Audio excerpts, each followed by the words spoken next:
हिंद महासागर में स्थित छोटा सा द्वीपीय देश मालदीव भारत से पंगा लेने के बाद इन दिनों पीने के पानी का संकट झेल रहा है। मालदीव के राष्ट्रपति मोहम्मद मोइज़्ज़ू ने सपने में भी नहीं सोचा होगा कि भारत से दुश्मनी उनके मुल्क के लिए इतनी भारी पड़ जाएगी।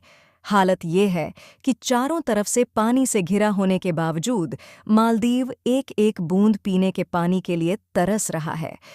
जलवायु परिवर्तन की वजह से वहां पर भूजल का लेवल इतने नीचे पहुंच गया है कि पूरे मुल्क को पानी के गंभीर संकट का सामना करना पड़ रहा है। उसके पास ऐसी तकनीक भी नहीं है जो समुद्री पानी को साफ करके मीठे पानी में बदल सके। ऐसे में उसके लिए संकट गहराता जा रहा है।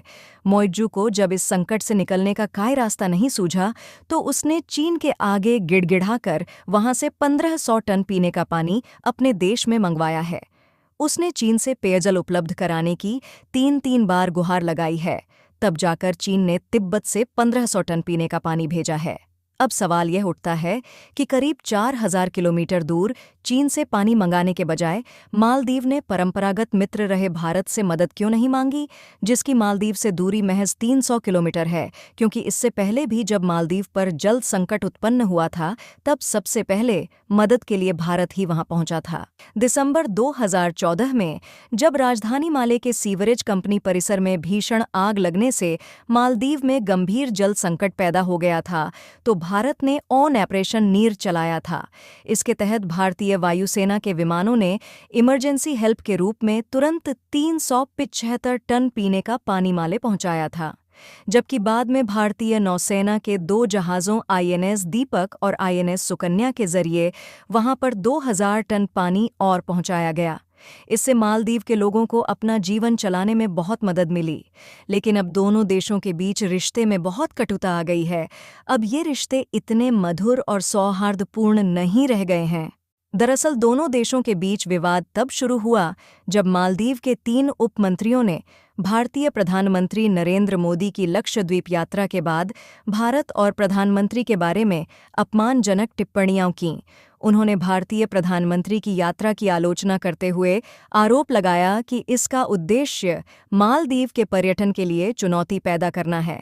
भारत सरकार ने इस मुद्दे को मालदीव के सामने उठाया, जिसके बाद मालदीव सरकार ने इन मंत्रियों को अनिश्चितकाल के लिए निलंबित कर दिया। इस विवाद के कारण कई भारतीयों ने मालदीव यात्रा की अपनी बुकिंग रद्द कर दी, जिससे मालदीव के पर्यटन पर गहरा असर पड़ा है। इसके बाद से ही दोनों देशों के बीच तनाव बढ़ गया। इस तनाव के बीच मालदीव के राष्ट्रपति मोइज़्ज़ू चीन के दौरे पर चले गए थे। इस दौरे से लौटने पर मोइज़्ज़ू ने लगातार भारत पर निशाना साधा था। राष्ट्रपति मोइज़्ज़ू के जहरीले बोलों की वजह से उसका परंपरागत मददगार और मित्र भारत अब उससे दूर हो गया है। मालदीव को चीन की ओर से मदद का यह पहला मामला नहीं है। इसी महीने मोइज़्ज़ू ने घोषणा की थी कि मालदीव ने चीन के साथ एक समझौता किया है, जिसके तहत उसे चीनी सेना से गैर घातक सैन्य उपकरणों के साथ ही मिलिट्री ट्रेनिंग भी हासिल होगी। यह समझौता चीन के अंतर्राष्ट्रीय सैन्य सहयोग कार्यालय के उपनिदेशक मेजर जनरल झांग बाओकुन और चीन के निर्यात आयात बैंक के अध्यक्ष रेन शेंगजुन के साथ राष्ट्रपति मोइज़्ज़ू की बैठकों के बाद हुआ। इस बीच खबर यह भी है कि मालदीव पड़ोसी देशों खासकर भारत की जासूसी करने के लिए सैन्य ड्रोन की खरीदारी कर रहा है। मीडिया रिपोर्ट्स में कहा गया है कि इस्लामिक देश तुर्की से मालदीव ने सैन्य ड्रोन खरीदा है ताकि क्षेत्रीय गुप्तचरी की योजना को अंजाम दिया जा सके।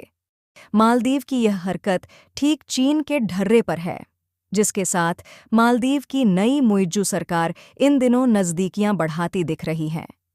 पिछले साल नवंबर में जब से मोहम्मद मोइज़्ज़ू मालदीव के राष्ट्रपति बने हैं, तब से भारत संग रिश्ते बिगड़ते चले गए हैं। इस बीच मालदीव ने हथियार निर्माण और आपूर्ति करने के क्षेत्र में अपनी पहुंच बढ़ा रहे तुर्की से दोस्ती कर सैन्य जासूसी ड्रोन बायरक्तार TB2 की खेप मंगवाई है। मालदीव राष्ट्रीय रक्षा बल ने पहली बार ऐसी खरीद की है। माना जा रहा है कि मालदीव पहली बार सैन्य ड्रोन बायरक्तार TB2 की तैनाती करने जा रहा है, जो रिहायशी इलाकों की निगरानी के साथ साथ सुरक्षा क्षमताओं में सुधार करने के लिए उसका एक सोचा समझा कदम है। इस बीच मालदीव सरकार ने कहा है कि वह मालदीव में तैनात 88 भारतीय सैनिकों की वापसी के लिए भारत सरकार के साथ हुए समझौते को सार्वजनिक नहीं करेगी। एक मीडिया रिपोर्ट में बुधवार को यह जानकारी दी गई।